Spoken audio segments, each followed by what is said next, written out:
Hello, my name is Rich Howard, owner of Architectural Builder Supply. This video is to bring you a closer look at the Bommer 7512-600 non-hold open louver door pivot set in a prime steel, a primed coat finish. This comes in several components. Here's the top portion, here's the bottom portion, and each top and bottom is comprised of two separate assemblies.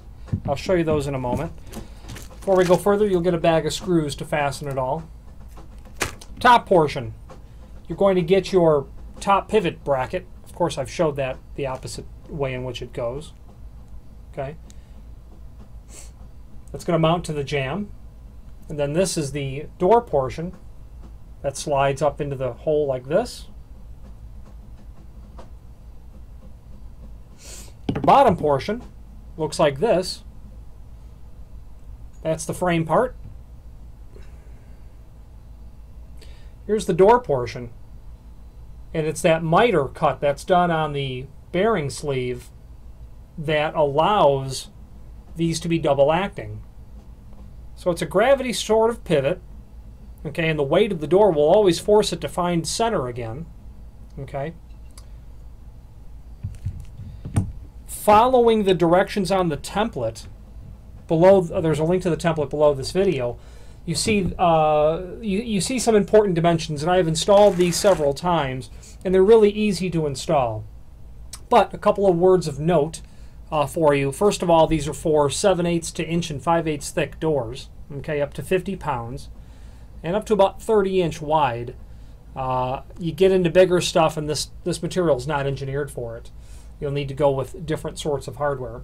So, first of all, let's talk about the bottom pivot, which we're looking at. You can see that you can install it in two different ways, on the left side of the template and the right side.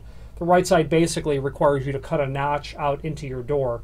That may or may not be permissible with the construction of door that you have, and most commonly you'll simply see this mounted to the bottom of the door. Moving to the top portion, you'll see that there is a dimension of 3/4 inch required from the bottom of the frame bracket to the top of the surface mounted door portion, and that is because you can see that when the bottom portion goes through its arc of 90 degrees, it comes up, it rises. You've got to allow that tolerance in the top portion so that when it does move, this is the door at rest, and this is when it's open at 90 degrees, of course. You've got to allow that amount of room there for it to travel. Finally, the most important thing to note is that you need to have a radius on the edge of the door, okay? 7/8 radius is what they're calling out, and if you have a radiused edge to your door, you'll be able to install it with the 5/32 gap between the jamb and the edge of the door. Imagine this is the frame and this is the door with the square edges. You know, unless you have the door radiused, the heel edge of the door is going to hit the jamb and the door won't open. Or you'd have to severely pad the door off of the jamb, and this hardware is not intended for doing that. That's about all there really is to say about this pivot, short of any other questions that you might have. If you do, by all means, feel free to reach out to us. If you have any questions on the Bommer 7512-600 pivot or any other Bommer product, please feel free to reach out to us.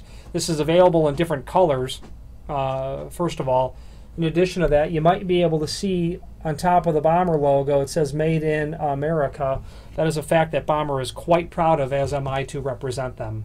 If you have any questions on the 7512-600 or any other Bommer product, please feel free to reach out to us. Thank you.